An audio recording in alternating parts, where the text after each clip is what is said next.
할렐루야, 주님을 찬양합니다. 우리 주님의 은혜와 평강이 넘치기를 빕니다. 지난주에는 전국 목회자 세미나가 있었습니다. 거기서 제가 1시간 특강을 했는데 우리 교회를 소개하고 또 어떻게 교회가 성장할 수 있는가에 대한 메시지였습니다.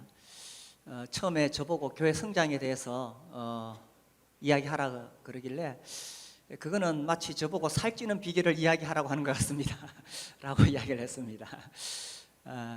이제 우리는 아직 시작이고 과정이기 때문에 아직 우리가 뭘 이야기할 건 없지만, 그래서 아무튼 제가 생각하고 있는 것에 대해서 말씀드리면서 건강한 교회는 성장한다 라는 제목으로 말씀을 전했어요.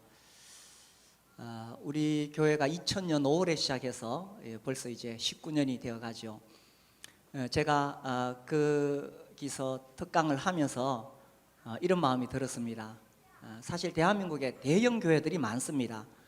수만 명, 수십만 명, 또 1000명이 넘어가는 교회들이 많은데 실제로 그런 교회들은 매우 전체 교회 수에 비하면 매우 적습니다. 대부분이 다 50명, 100명의 교회들입니다. 그리고 대한민국에 있는 많은 교회들이 사실 자립하지 못한 그런 어려운 교회들이 많습니다. 그렇게 볼 때에 우리 교회가 대형 교회는 아니지만 아무튼 건강하게 잘 이렇게 성장해 왔기 때문에 그런 하나의 사례를 이야기할 수가 있었던 거죠. 그러면서 제 마음에 좀 미안한 마음이 있었습니다. 지난 세미나에 이 형제님들, 자매님들, 부부 다 합해서 한 330명이 오셨는데 그분들 중에 정말 그 시골에서 고생하시면서 목회하시는 분들이 참 많이 계십니다. 근데 사실 시골에서 목회를 하면서 교회가 성장한다, 이건 사실 꿈을 꿀 수 없는 이야기입니다. 근데 이제 우리 교회 같은 경우에 목회하는 제 입장에서, 저 같은 경우에는 대구라는 곳에서 시작을 했고, 또 함께 하는 분들이 있었고, 또 함께 섬기는 분들이 있었고, 또 함께 일하는 분들이 있었고, 또 헌금을 하시는 분들도 있었고, 이런 분들이 함께 모였기 때문에 빨리 자리를 잡을 수가 있었던 거죠. 근데 이제 그렇지 못한 교회들을 보면 참 안타까운 마음이 있었습니다. 그건 사람이 어떻게 할 수 있는 게 아니라 하나님께서 그렇게 사람들을 모아주시고 보내주셨기 때문에 가능한 거죠. 오늘 이 시간에는 제가 지난주에 했던 이야기들 중에 를 중심으로 해서 실제적으로 또 한 번 더 우리 교회에서 나누었으면 좋겠다 하는 것을 말씀드리려고 합니다. 새로운 것은 없고 그동안 제가 계속 교회에서 해왔던 이야기입니다. 오늘도 건강한 교회는 성장한다 라는 제목인데, 이 성장이 뭐냐? 교회 성장. 어떤 가정이 이제 우리 교회에 이사를 왔어요. 신앙생활 잘 하던 가정이 우리 교회에 이사를 와가지고 한 4명 성도가 불었다. 이것이 성장이냐? 어떻습니까? 물론 그것도 넓은 의미에서는 성장이라고 말할 수가 있겠지만, 그 마치 이런 것과 같다고 했죠. 마침 제 호주머니에 돈이 있네요. 에이, 10,000원짜리가 아니네. 2,000원이 있는데 2천만 원이라 칩시다. 하루가 1000년 같은데 2천만 원 돈이 있는데 오른쪽 호주머니에서 왼쪽 호주머니로 옮겼습니다. 자, 제가 2천만 원 벌었습니까? 본전이죠. 호주머니를 옮겼을 뿐입니다. 하나님 나라의 관점에서 보면 이미 예수님 믿는 신자가 A 교회에서 B 교회로 왔다고 B 교회가 성장한 건 아니죠. 정말 교회 성장이 되려면 예수님 모르는 영혼이 예수님을 믿고 구원을 받아야 한 명이라도 그렇게 되어야 그것이 진정한 교회 성장이라는 겁니다. 그래서 우리가 그런 관점에서, 하나님 나라의 관점에서 볼 필요가 있습니다. 자, 그러면 우리가 건강한 교회를 세우기 위해서 뭘 할 수 있느냐? 두 가지를 말씀드리고 싶습니다. 우리 교회가 어떻게 건강한 교회가 될 수 있느냐. 모든 만사가 그러하지만 특별히 교회의 머리는 주님이십니다. 교회의 주인은 하나님이시기 때문에 이 모든 것이 하나님의 손에 달려 있습니다. 그래서 우리가 할 수 있는 가장 중요한 일 뭘까요? 뭐겠습니까? 우리가 교회를 위해 할 수 있는 가장 중요한 일 뭐겠어요? 기도하는 것입니다. 모든 만사가 다 하나님의 손에 있지만 특별히 교회 머리는 주님이시기 때문에 우리가 기도하는 것이 가장 중요한 일입니다. 그래서 우리 교회는 중보기도팀을 운영하고 있죠. 그래서 매주 1시간씩 교회에 와서 우리 성도님들이 적어낸 기도 제목을 가지고 기도하고 있습니다. 그래서 우리 성도님들 살다가 무슨 문제든지 만나거든 이 기도 제목 적어가지고 중보기도함에 넣으시면 그걸 가지고 기도할 수 있습니다. 우리 이제 그 수요일 저녁에 장로 초원직이 모여서 이제 회의를 합니다. 회의하기 전에 우리가 그 앞에 읽는 문구가 있어요. 매주 그걸 읽고 회의합니다. 장로 초원직위는 매일 1시간 이상 기도해야 됩니다. 이렇게 합니다. 왜냐하면 기도하는 사람이 회의에 참여할 때에 하나님 앞에서 겸손한 마음으로 하나님의 뜻을 찾을 수가 있기 때문입니다. 그렇지 않으면 우리 인간의 이성이나 경험으로 어떤 일을 결정하려고 하고 또 어떤 경우에는 고집센 사람이 고집으로 밀어붙이려고 합니다. 그렇게 되면 안 되겠죠. 교회는 주님의 몸이기 때문에 주님의 뜻을 찾아가야 됩니다. 그렇다고 해서 100% 우리가 다 그렇게 찾지는 못합니다. 그러나 우리가 할 수 있는 대로 기도하면서 회의하고 기도하면서 운영해. 그래서 특별히 우리 교회 아주 중요한 역할을 맡고 있는 장로 초원직위는 매일 1시간 이상 기도해야 합니다. 이렇게 읽고 회의를 시작합니다. 기도하지 않는 사람이 회의에 참석하면 인간적으로 분위기를 이끌어가게 되는 거예요. 기도하는 게 굉장히 중요하죠. 목장에서도 우리가 기도합니다. 최근에 계속 제가 이 VIP 이름을 적어내서 기도하자고 말씀을 드렸지요. 그래서 막연한 기도는 막연한 응답을 가지고 오고 구체적인 기도는 구체적인 응답을 가져옵니다. 그래서 이제 제가 우리 목자님들이 이렇게 적어내는 목회 일기가 있어요.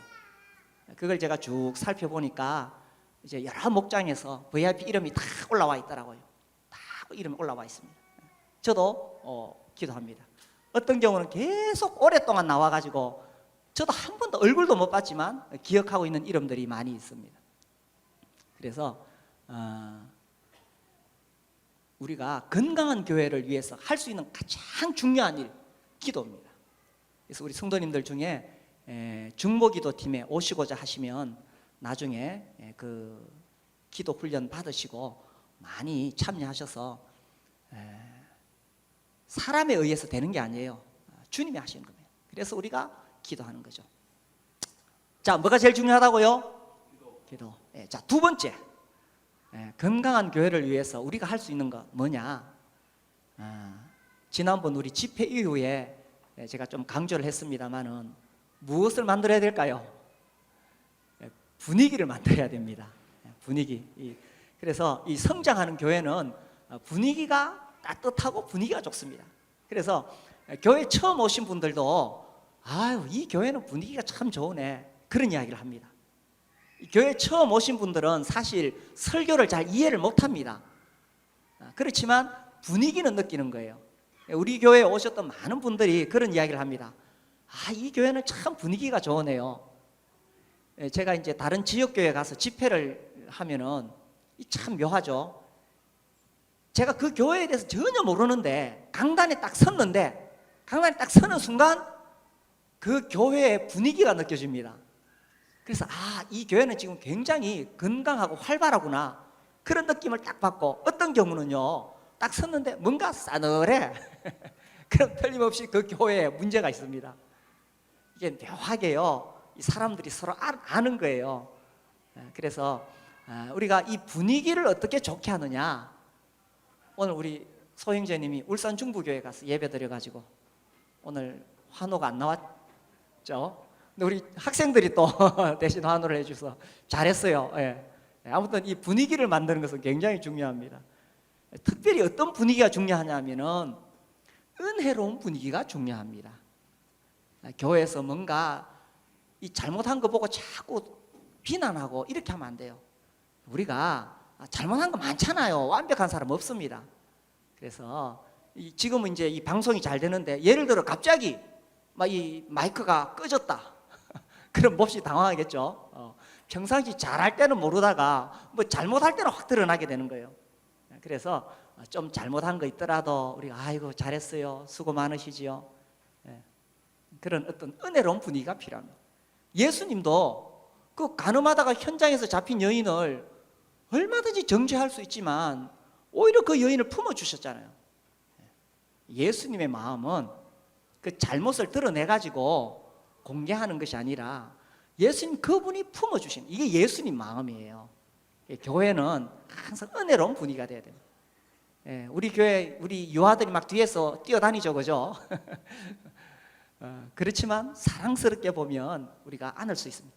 안 그래도 요즘 제가 이 뒤에 유아실 만들자는 건의를 또 계속 듣고 있는데, 그래 우리 성도들의 마음이 다 모아지면 뒤에다가 또 유아실을 만들 수 있겠어요.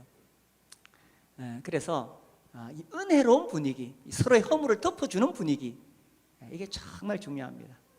그리고 우리가요, 우리 인상이 이 나이가 들면은 뭐 한 40이 넘어가면 자기도 모르게 굳어지게 돼요.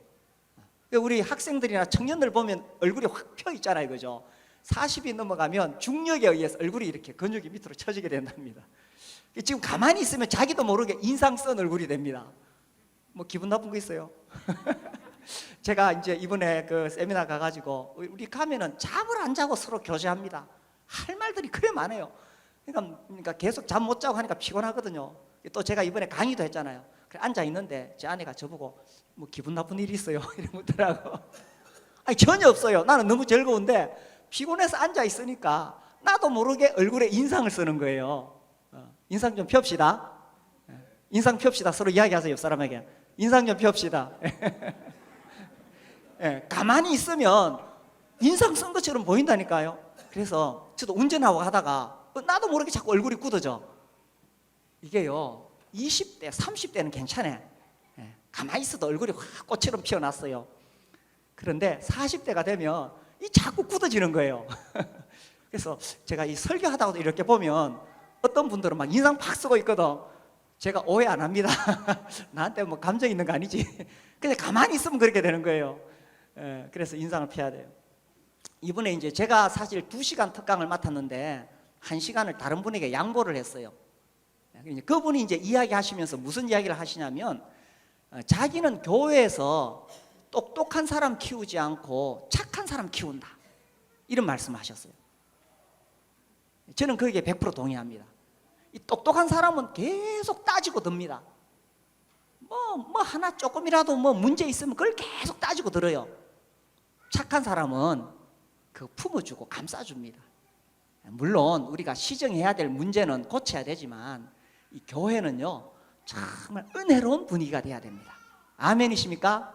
네, 우리가 정말 은혜로운 분위기가 돼야 되는 거예요. 좀 문제가 있고 또 뭐 좀 잘못한 게 있더라도 우리가 서로 감싸주고 함께 가고, 그렇게 할 때에 이 교회 안에 이 몸이 따뜻해야 새 생명이 태어나는 거예요. 그래서 우리가 건강한 교회를 위해서 할 수 있는 가장 중요한 일은 기도고, 우리가 할 수 있는 일은 분위기를 만드는 것입니다. 입꼬리 좀 올립시다.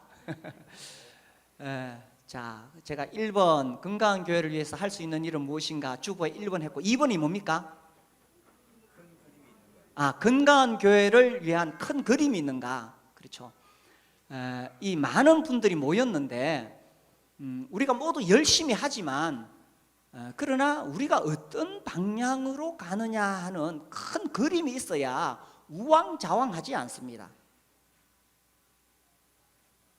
배를 노저 가는데 어떤 사람은 북쪽으로, 어떤 사람은 서쪽으로, 어떤 사람은 동쪽으로, 그러면 배가 앞으로 못 나가고 어떻게 되겠어요?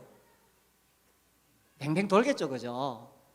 그래서 노 젓는 사람들이 모두가 다 한 방향을 가도록 서로가 이렇게 마음이 모아져야 됩니다. 그래서 이 초점이 모아질 때 거기에 파워가 생기는 거예요. 이 돋보기를 가지고 이렇게 불 태울 때 또 마찬가지죠, 그죠? 초점이 모아져야 그게 불이 확 일어나는 겁니다. 그렇게 하면서 이 같은 편이에요. 같은 편끼리는 싸우면 안 돼요. 이 축구 선수들이 경기할 때에 누구하고 경기합니까? 자기 편끼리 합니까? 상대방하고 합니까? 그렇죠. 상대방하고, 그죠? 그래서 자기 편끼리는 어떻게 해서든지 전략을 짜가지고 한 뜻이 되어야 되고 상대편하고 경기를 하는 거예요. 제가 지난달에 저기 있는 어떤 장로교 목사님을 만났는데 한 1,400명 모인 거예요. 그분이 그런 이야기를 하시더라고요. 교회는 싸우지만 않아도 성장한다. 그게 무슨 말인가를 제가 가만히 생각해 보니까 교회는 정말 다양한 사람들이 모이다 보니까 생각들이 너무 다양한 거예요. 그러다 보니까 서로 간에 갈등이 있고 자기 주장을 내세우고 그럴 수 있다는 거죠. 그래서 이 교회 전체가 어떤 방향으로 나아가야 되느냐, 그 방향이 전체적으로 합의가 되어질 때에 그 방향을 향해서 흔들리지 않고 나아갈 수가 있다는 이야기입니다. 제가 무슨 이야기하는지 이해되시죠? 자, 그렇게 한 방향으로 나아갈 때에 어디로 나아가야 되느냐? 어떤 분들은 교회는 예배가 중요합니다. 우리가 정말 이 뜨거운 예배를 드려야 됩니다. 예배 물론 중요하죠, 그죠? 예배가 중요하다고 생각하는 분들은 또 뭐 이렇게 예배 어떤 방식이나 또 이 앰프 시설이나 뭐 찬양이나 뭐 이런 데 관심이 많습니다. 또 어떤 분들은 교회는 교제가 중요합니다. 우리가 서로 사랑하고 교제해야 됩니다. 그럼 또 이 교회 재정을 또 거기다 많이 써야 되겠죠, 그죠? 다 중요합니다.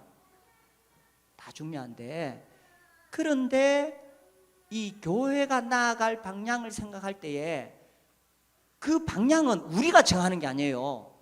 그렇죠? 우리끼리 정하는 게 아니라 누구의 뜻에 맞춰야 되겠어요? 1번 하나님의 뜻, 2번 내 뜻. 하나님의 뜻에 맞춰야 되겠죠, 그죠? 그래서 하나님이 뭐라고 하셨느냐, 예수님이 뭐라고 말씀하셨냐는 것입니다. 그래서 예수님께서 이제 부활하시고 천국에 올라가실 때에 제자들에게 마지막으로 하신 명령이 있죠. 찾아봅시다. 마태복음 28장 읽어봅시다. 마태복음 28장 18절.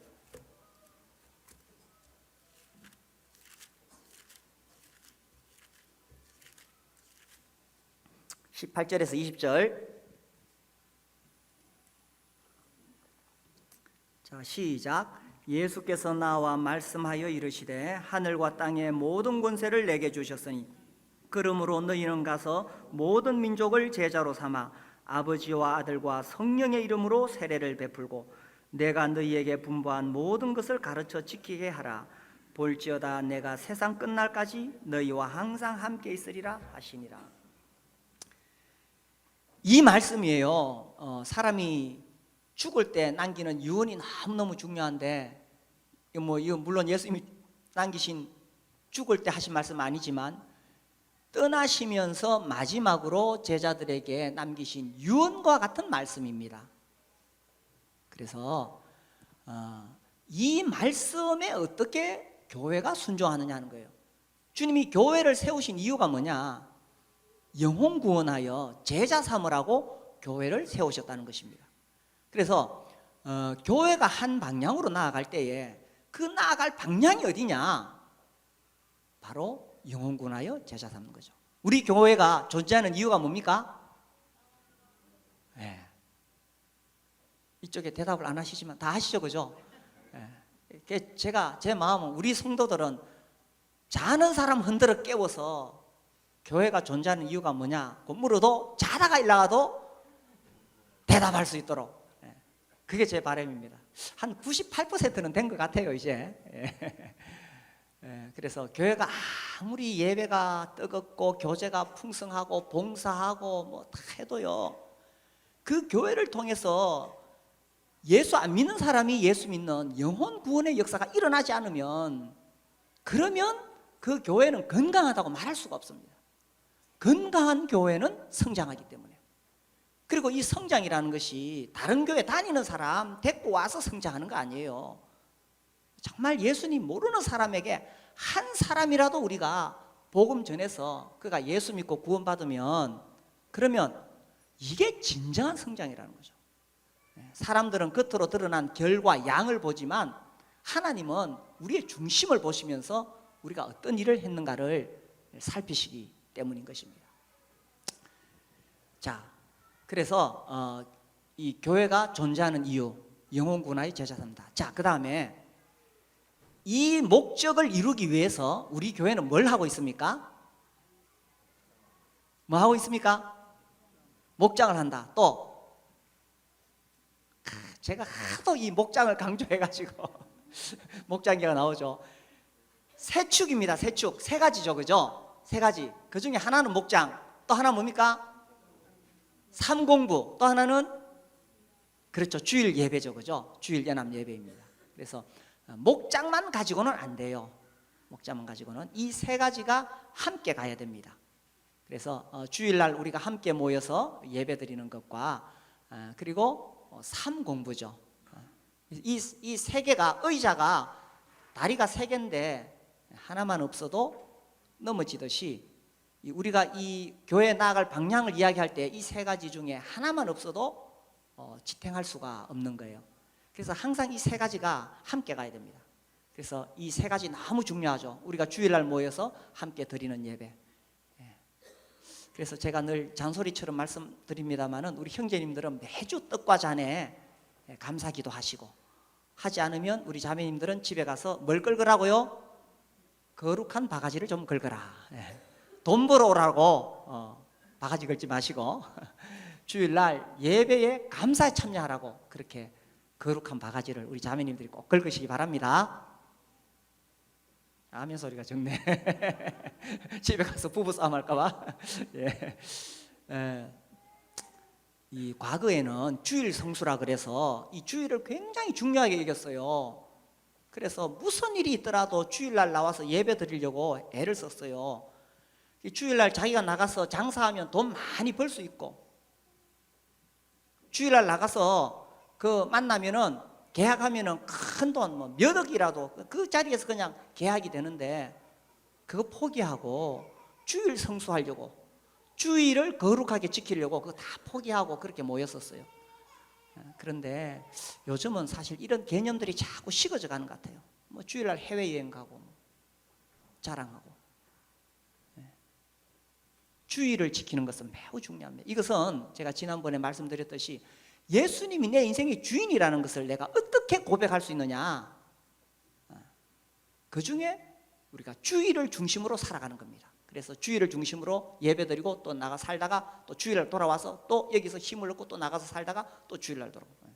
그래서 이 주일 예배를 가벼이 여기지 마시고, 그래서 우리 청년들은 직장을 구할 때에 처음부터 그렇게 하세요. 직장을 구할 때에 내가 주일날 주님을 섬길 수 있는 직장을 구하는 거예요. 물론 특수한 직장이 있어요. 군인이라든지 경찰관, 소방관, 이런 특수한 경우가 있습니다. 그렇지 않고 일반적인 경우에 내가 직장을 구할 수 있다면 처음부터 그런 직업을 찾아가는 거예요. 그래서 주일 예배, 그 다음에 우리가 삼공부, 삼공부는 봄학기, 가을학기 우리가 13주씩 하고 있습니다. 지금 이번 봄학기에 5개 과목이 개설되어졌는데, 제가 들어보니까 벌써 한두 사람 탈락한 사람들이 있더라고요. 이왕 시작한 거 끝까지 하시는 거예요, 그죠? 끝까지 하시고, 그 다음에 또 가을학기 하시고, 삼공부. 그 다음에 세 번째는 목장, 집에 있는 교회죠. 성경을 읽어보니까 초대교회는 다 집에서 모였다라는 겁니다. 이것이 뭐 건물이 없어서 집에서 모인 게 아니라 집에서 모일 때에 신앙과 삶이 구분되지 않습니다. 분리되지 않습니다. 오늘날 현대인들은 주일 교인이에요. 주일날은 교회 와서 예수 믿는 사람이고 평일날은 그냥 안 믿는 사람하고 별 차이가 안 나는 거예요. 그래서 우리가 집에 있는 교회를 세웁니다. 그래서 집에서 모여서 삶을 함께 나누고, 이 집에서 또 자녀들의 신앙을 자녀들에게 또 전하고 이렇게 하는 거죠. 그래서 이 집에 있는 교회를 세우느냐 마느냐가 정말 우리 신앙의 이 성패를 좌우합니다. 혹시 아직 이 목장의 중요성을 잘 모르는 분들이 계신다면, 이 집에 있는 교회 목장에 참여하느냐 안 하느냐가 내 신앙에 있어서 큰 영향을 미칩니다. 그래서 이 세 가지, 그죠? 세 가지, 세축이라고 하죠. 세축. 주일 연합 예배, 그다음 뭡니까? 삼공부, 그다음에 목장. 이 세 가지를 통해서 우리는 영혼 구원하여 제자 삼으려고 합니다. 과거에는요, 저도 이 제자 삼는 것이 성경 공부인 줄 알았어요. 그래서 성경 공부 많이 시키고 훈련 많이 시키면은 제자 되는 줄 알았는데 그게 아니더라고요. 제자가 되는 것은 보고 배우는 겁니다. 그래서 이 목장에서 목자가 어떻게 섬기는가, 이것을 보고 자연스럽게 섬기는 삶을 배우고 전도하는 삶을 배우게 되고, 그렇게 해서 제자의 삶을 살아가는 거예요. 자, 그래서 세축이야기고. 자, 3번은 뭡니까, 주보에? 그렇죠. 건강한 교회를 세우기 위한 그 교회가 구조를 갖추고 있느냐. 자, 사람들이 모였다. 어떤 뭐 조직이든지 단체든지 뭐, 그죠? 사람들이 모인 곳에 그 모임이 건강하게 되려면 뭐가 가장 중요합니까? 뭐가 가장 중요할까요? 아, 이것도 객관식으로 내야 되나? 1번 돈, 2번 리더십. 뭐가 제일 중요할까요? 리더십. 그것이 뭐 예수님 믿는 사람들이 모인 교회든지 아니면 세상의 개모임이든지 간에 사람들이 모인 곳에 가장 중요한 것은 리더십입니다.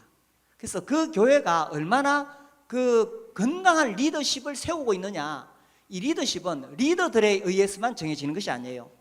함께 하는 사람들이 그 리더십을 얼마나 존중하느냐에 따라서 또 리더십이 세워지는 거예요. 그래서 이 리더십이 가장 중요합니다. 이 교회 구조에 있어서는. 우리는 성경을 읽으면서 한 사람의 담임 목사가 아니라 복수의 장로들에 의해서 목회팀이 구성되어지고 그들에 의해서 교회가 운영된다라고 분별합니다. 그래서 현재 이제 우리 교회는 저와 함께 이 4명의 장로들이 이제 목회를 하고 그렇게 교회를 섬기고 있습니다. 그래서 우리는 뭐 이렇게 서로 배려해가지고 서로 존중하고 참 이렇게 팀이 구성되는 것이 쉽지 않습니다. 사실 이 복수 장로제를 추구하는 교회들은 많은데 이게 쉽지 않아요. 그 안에 갈등이 있기도 하고 어려움이 있기도 한데 현재 우리 교회는 매우 안정적입니다. 교회 이 분위기가 싸늘한 것은요, 그건 성도들 간에 문제가 있어서 싸늘한 거 아니에요. 성도들끼리 아무리 싸워봤자 그 큰 문제 안 돼요. 근데 교회 리더들 간에 어려움이 있으면 교회 분위기가 싸늘해집니다. 집안에서도 자식들끼리 싸워봤자 뭐 그래요. 근데 부모가 싸우면은 그 집안 분위기가 싸늘해지는 거예요. 그래서 교회 리더들은 매우 중요합니다. 우리 교회 저와 함께 동역하는 형제님들은 다 함께 한 마음을 모으고 어떻게 하면 우리 교회를 주님의 뜻에 따라 건강하게 세울 수 있을까, 이 한 마음이 딱 되어 있어요. 이 복수 장로제라고 했을 때 종종 오해하는 분이 있어요. 그러면 다 똑같으니까 리더가 없느냐? 그렇지 않다는 것입니다. 자, 예수님은 하나님 맞습니까? 1번 예수님은 하나님이다. 2번 하나님보다 조금 못하다. 뭡니까? 1번이죠. 꼭 객관식으로 내야 잘하시네. 성부, 성자, 성령은 삼위일체 하나님이십니다. 다 하나님이십니다. 만약에 성령님은 조금 못하다 이래 말하면 바로 이단이 되는 거예요. 그죠? 그런데 성부, 성자, 성령 다 하나님이시지만 질서가 있어요, 없어요? 질서가 있습니다. 그래서 성자 하나님과 성령 하나님은 항상 성부 하나님을 높이십니다. 질서가 있는 거예요. 가정에서도 마찬가지죠. 아내가 높아요, 남편이 높아요? 아내와 남편 다 동등합니다.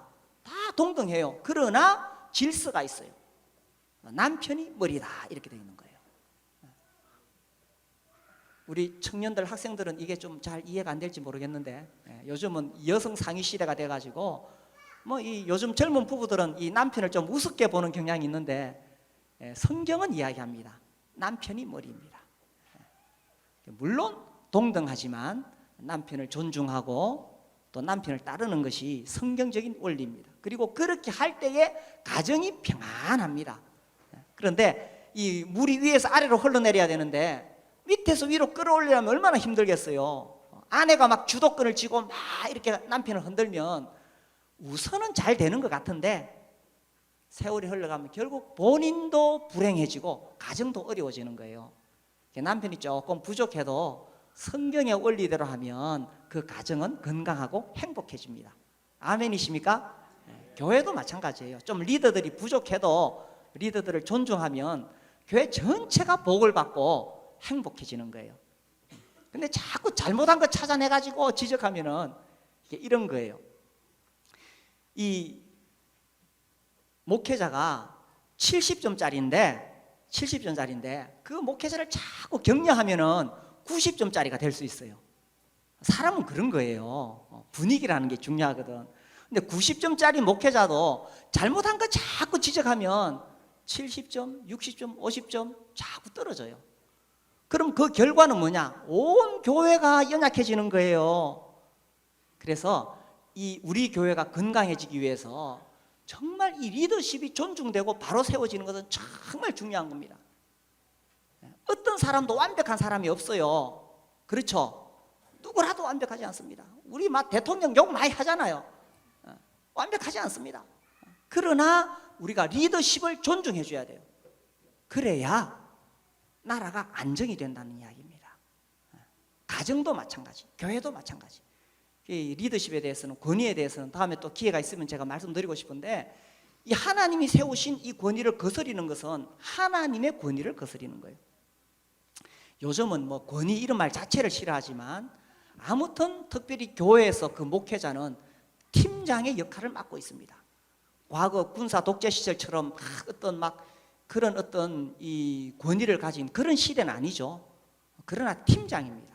팀장은 그 팀 전체를 이끌어가면서 그 팀 전체가 복을 누릴 수 있도록 이끌어가야 되는 그런 역할을 하는데, 그래서 그 리더십이 존중되어질 때 팀 전체가 복을 받는 거예요. 근데 이제 이 복수장로제를 오해하는 사람은 다 똑같은 거 아니냐? 그렇지 않습니다. 예수님의 12제자 중에서도 베드로, 야고보, 요한을 주님이 특별히 하셨고, 그 3명 중에서도 베드로를 예수님께서 특별히 가까이 하셨어요. 그래서 스트라코 형제님 교회 인도자들이라는 책에 보면 그 당시 로마 시대 배경에서 동등 중에 으뜸이다 이런 표현을 씁니다. 다 동등하지만 다 동등하다. 누가 어떤 계급이 있는 게 아니다. 계급이 아니죠. 그러나 동등 중에 으뜸이 있다는 것입니다.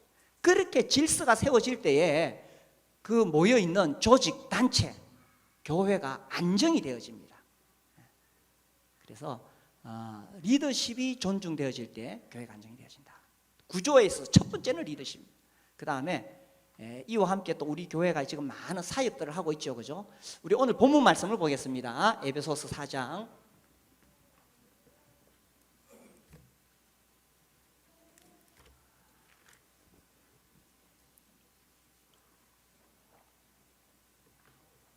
에베소서 4장 11절 12절. 그가 어떤 사람은 사도로, 어떤 사람은 선지자로, 어떤 사람은 복음 전하는 자로, 어떤 사람은 목사와 교사로 삼으셨으니. 자, 여기 사도와 선지자 이런 분들은 은사적으로 볼 때에 이제 이것은 초대 교회의 교회의 기초를 놓는 은사이다, 그렇게 분별이 됩니다. 오늘날 또 어떤 사람들이 뭐 자기가 사도다 이렇게 막 주장하는 사람들이 있는데 그것은 성경을 벗어난 것이라고 봅니다. 그런 사람들 따라가지 마세요. 그런 사람들이 있어요. 그러나 여기 목사와 교사가 있는데 이것은 이 시대에도 이제 교회를 세우기 위해서 주님께서 세우신 인도자들이죠. 자, 그러면 교회에 왜 주님이 목사와 교사를 세우셨느냐? 12절 그 이유가 나오죠. 이는 성도를 온전하게 하여 봉사의 일을, 그 다음에 중요하죠. 어떻게 한다고요? 하게 하며 그리스도의 몸을 세우려 함이라. 그래서 목사와 교사가 물론 봉사의 일을 하지만 이 목사와 교사가 해야 될 더 중요한 일이 있어요. 그 뭐냐면 성도들을 온전하게 하여 성도들을 준비시켜서 성도들을 훈련시켜서 그들이 봉사의 일을 하도록 한다는 것입니다. 이게 성경의 원리예요. 여기서 말하는 봉사는 단순히 청소하고 설거지하는 것이 아니라 이 교회 목회를 이야기하는 것입니다. 근데 오늘날 많은 교회들은 어떻게 하냐면 목사, 교회가 크면 부목사들이 막 있고 또 전도사들이 막 있습니다.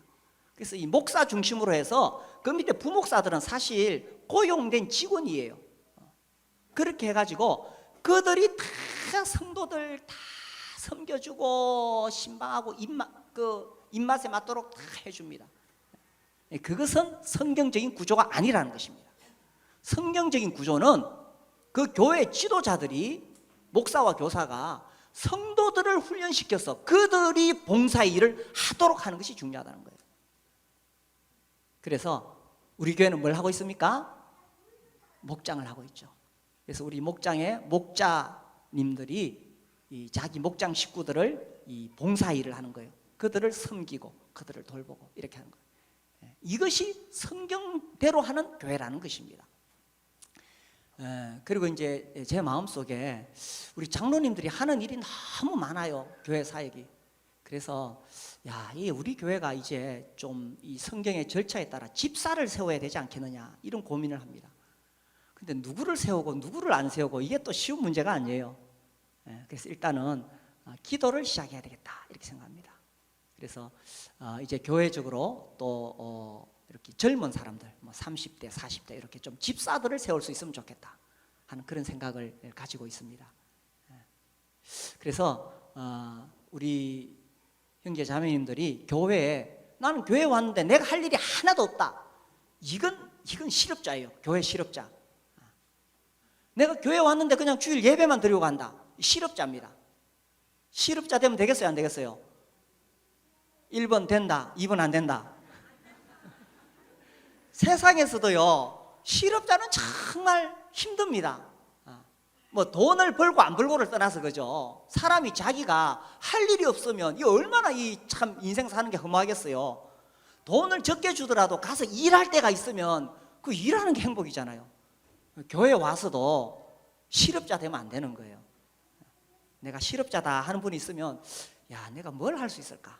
그래서 이제 우리 교회는 목장에서 사역 한 가지, 교회에서 사역 한 가지, 이것을 이야기합니다. 목장에서 내가 할 수 있는 한 가지 일을 하고, 그 다음에 교회에 와서 내가 할 수 있는 한 가지 일을 하는 거예요. 어떻게 하느냐? 지금 우리 교회가 이 부서가 크게 세 부서가 있습니다. 하나는 주일 예배 전체를 담당하는, 그러면서 여기 교회 여러 가지 모든 일을 여기서 주관합니다. 그 다음에 또 하나는 이 삶 공부와 관련된 큰 부서가 있습니다. 또 하나는 목장과 관련된 큰 부서가 있습니다. 그러니까 이제 이 세 축을 중심으로 큰 부서들이 있고 그 안에 여러 팀이 있어요. 뭐 방송팀, 카페팀, 찬양팀, 뭐 많은 팀들이 있고, 그다음 또 교육기관, 우리 어린이부, 또 청소년부, 교육부가 있습니다.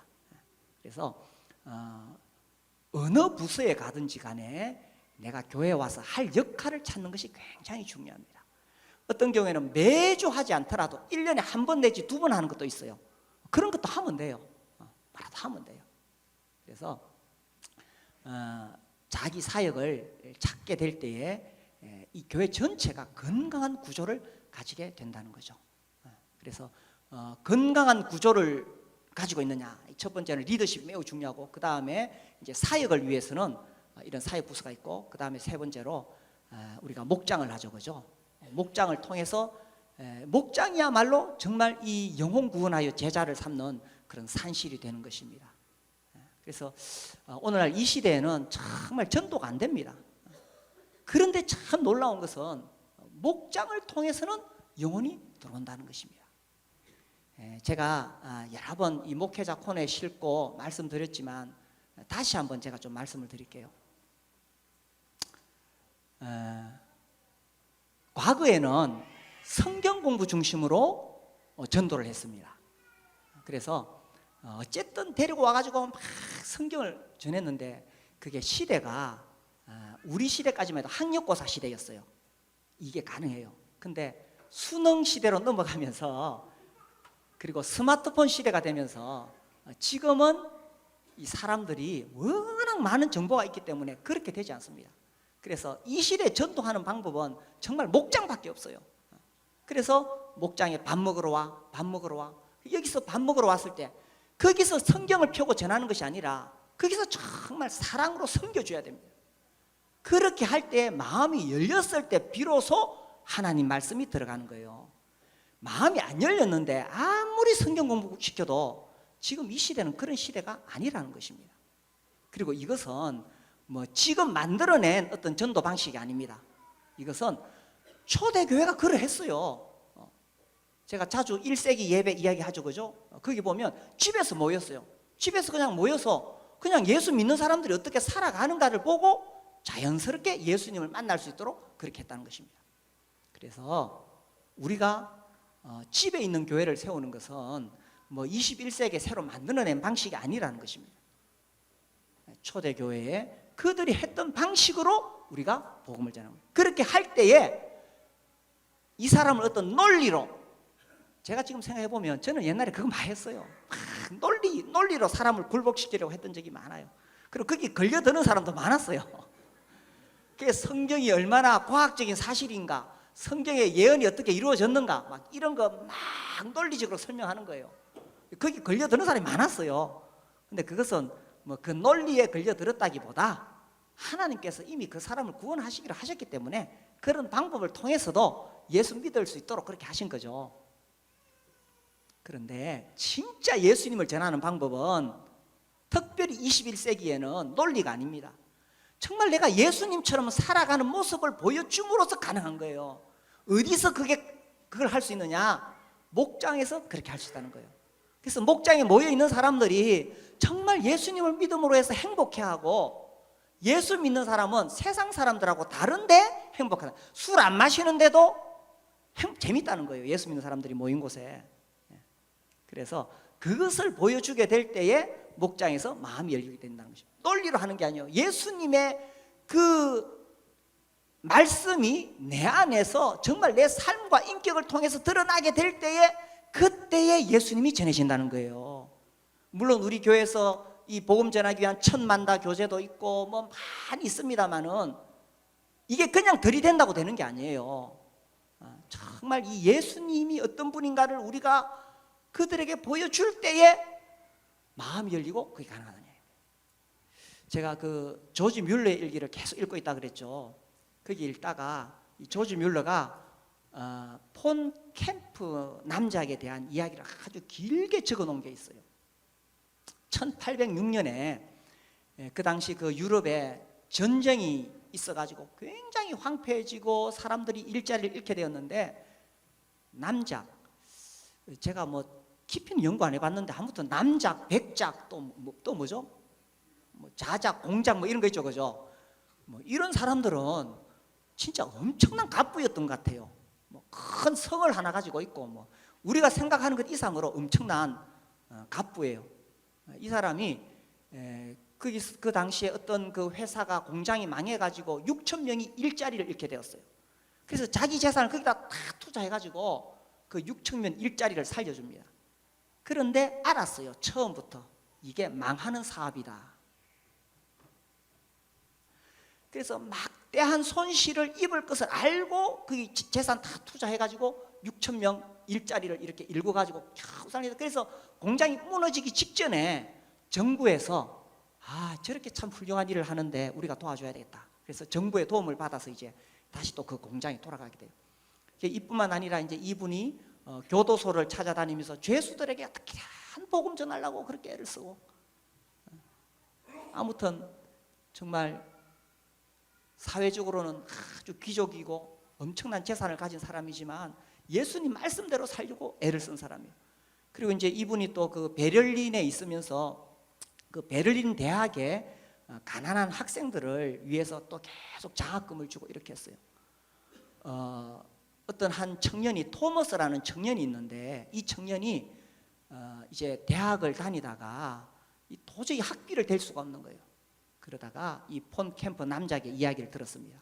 그래서 편지를 썼어요. 남장님이 장학금을 주신다는데 내가 지금 이런 형편에 있습니다. 그러니까 그 남장님이 그 토마스라는 젊은이에게, 그럼 당신 이 베를린에 한번 와봐라. 그래서 오니까 이 남장님이 그 청년을 위해서 숙식을 다 제공하는 거예요. 잘 수 있는 방도 제공하고 먹을 수 있도록 다 해주고 그렇게 하는 거예요. 근데 이제 이 토머스라는 청년은 그 당시 그 유럽의 철학에 매료되어 있었는데, 이 1800년대 그 당시 유럽 대륙은 그야말로 이 기독교를 반대하는 그런 철학으로 완전히 무장이 되어 있는 거예요. 그래서 이제 이 토머스 청년은 이 남작이 예수 믿는다는 사실이 굉장히 불쾌했어요. 비록 자기가 그 사람에게 도움을 받으러 가지만 이 굉장히 불쾌한 거예요. 신이 어디 있어? 신이 없다고 생각하는 사람. 그래서 내가 그 사람 기회만 있으면 그 남작이 믿고 있는 신앙이 얼마나 잘못되었는가를 내가 철저하게 논리적으로 깨부수리라, 이런 마음을 다 품고 있는 거예요. 근데 이제 남작은 남작대로 바쁘고 자기는 자기대로 또 뭐 바쁘니까 이렇게 뭐 잘 만날 기회도 없는데, 그 남작은 너무 친절하고, 그리고 이제 자기는 기회를 계속 노리고 있는데 남작은 이 논리적으로 자기 신앙을 변호하려고 하지 않고 자꾸 피하는 거예요. 근데 이제 이 청년이 밖에 나가서 볼일을 보고 들어오면 이 늙은 남작이 와가지고 얼마나 하인처럼 시중을 드는 거예요.